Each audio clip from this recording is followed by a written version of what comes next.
warahmatullahi wabarakatuh. Saya Anugrah Putra Mahanda dengan NPM 2208 akan menjelaskan tentang interkoneksi bus. Baik, sebelum lanjut, saya di sini akan menjelaskan terlebih dahulu yaitu struktur interkoneksi. Struktur interkoneksi adalah kumpulan lintasan yang menghubungkan berbagai komponen-komponen seperti CPU, memori, dan I/O yang saling berkomunikasi satu dengan lainnya. CPU membaca instruksi dan data, menulis data setelah diolah, dan menggunakan signal-signal kontrol untuk mengontrol operasi sistem secara keseluruhan. CPU juga menerima signal-signal interrupt. Untuk memori, umumnya modul memori terdiri dari N word yang memiliki panjang yang sama. Masing-masing word diberi alamat numerik yang unik. Untuk modul I/O berfungsi sama dengan memori, terdapat dua buah operasi yaitu baca dan tulis. Selain itu, modul-modul I/O dapat mengontrol lebih dari satu perangkat eksternal. Selanjutnya kita masuk ke interkoneksi bus. Bus adalah suatu lintasan komunikasi yang menghubungkan dua atau lebih perangkat. Umumnya suatu bus terdiri dari berbagai lintasan komunikasi dan atau saluran. Masing-masing saluran mampu mentransmisikan sinyal yang mewakili biner 1 dan biner 0.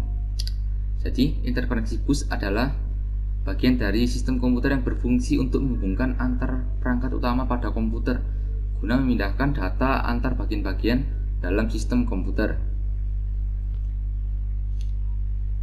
Bus sendiri terdiri dari 3 bagian, yaitu ada data bus, address bus, control bus. Data bus sendiri adalah saluran yang memberikan lintasan bagi perpindahan data antar dua modul sistem. Untuk address bus digunakan untuk menandakan sumber atau tujuan data pada bus data. Misalnya CPU akan membaca sebuah word data dari memori, maka CPU akan menaruh alamat word yang dimaksud atau kita masukkan pada saluran alamat. Juga ada control bus. Control bus digunakan untuk mengontrol akses saluran alamat dan penggunaan data. Saluran alamat dan data digunakan bersama oleh seluruh komponen. Nah, data bus sendiri memiliki fungsi sebagai jalur untuk memindah data antar modul sistem, baik dari CPU ke memori, CPU ke modul I/O, ataupun sebaliknya dari memori ke CPU, dari I/O ke CPU.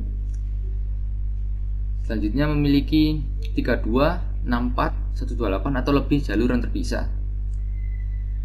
Data bus juga memiliki jumlah baris yang menentukan banyak bit yang dapat ditransfer dalam sekali waktu. Ada juga fungsi untuk lebar data bus sangat berpengaruh dalam menentukan kinerja sistem secara keseluruhan. Jadi lebar data sangat penting dalam data bus. Selanjutnya ada address bus, berfungsi untuk menentukan sumber atau tujuan dari pada data bus. Jadi untuk menentukan alamat data bus itu sendiri. Juga dapat menentukan kapasitas memori yang dibaca oleh sistem. Kalau alamatnya misal 8 bit, berarti kapasitas memori yang dibutuhkan adalah 2/8. Misalnya alamat address bus yang dibutuhkan adalah 64 bit, berarti kapasitas memori yang dibutuhkan adalah 2/64. Begitu sampai tergantung alamat yang dibutuhkan. Address bus juga berfungsi sebagai alamat dari port I/O. Selanjutnya control bus. Control bus digunakan sebagai pengatur akses dan penggunaan dari data lanes dan address lines. Control bus juga digunakan untuk mentransmisikan pengaturan dan juga perintah. Nah, perintahnya antara lain ada memory read yang menyebabkan data pada bus akan ditulis ke dalam lokasi alamat memori. Ada memory read menyebabkan data dari alamat lokasi yang ditempatkan pada bus. Ada I/O read yaitu menyebabkan data pada bus menjadi output ke alamat port I/O. I/O read menyebabkan data dari port I/O yang beralamat ditempatkan pada bus. Ada juga transfer acknowledge yaitu untuk menunjukkan bahwa data telah diterima dari bus atau telah ditempatkan pada bus. Ada juga bus request yang menunjukkan bahwa suatu modul perlu mengambil kontrol dari bus. Bus grant yang digunakan untuk menunjukkan bahwa modul melakukan permintaan telah mendapatkan kontrol atas bus. Interrupt request menunjukkan bahwa suatu interupsi sedang ditangguhkan atau sedang mengantri. Nah, interrupt acknowledge memberitahukan bahwa interupsi yang ditangguhkan telah diketahui. Ada clock juga yang digunakan untuk mensinkronkan operasi-operasi, dan ada reset yang digunakan untuk menginisialisasi semua modul. Nah, kita masuk ke jenis-jenis bus. ada dedicated dan juga multiplexed.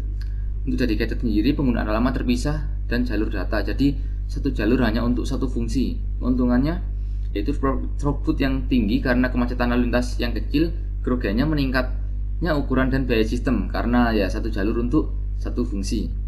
Yang kedua ada multiplex, penggunaan saluran yang sama untuk berbagai keperluan atau satu jalur untuk berbagai fungsi. Keuntungannya memerlukan biaya yang sedikit, menghemat ruang dan biaya. Kerugiannya diperlukan rangkaian lebih kompleks untuk setiap modul karena satu jalur untuk berbagai fungsi, jadi agak lebih rumit atau kompleks.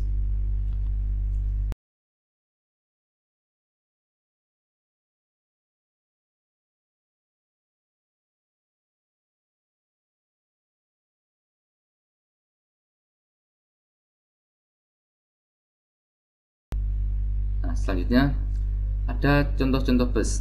Yang pertama ada PCI atau Peripheral Component Interconnect, adalah bus yang didesain untuk menangani beberapa perangkat keras. Yang kedua ada USB atau yang sering kita temui ya, ada pada MOS, flash disk. Nah, USB atau Universal Serial Bus adalah standar bus serial untuk perangkat penghubung. Biasanya pada komputer, namun juga bisa digunakan pada peralatan lainnya seperti kontrol mainan, ponsel, PDA.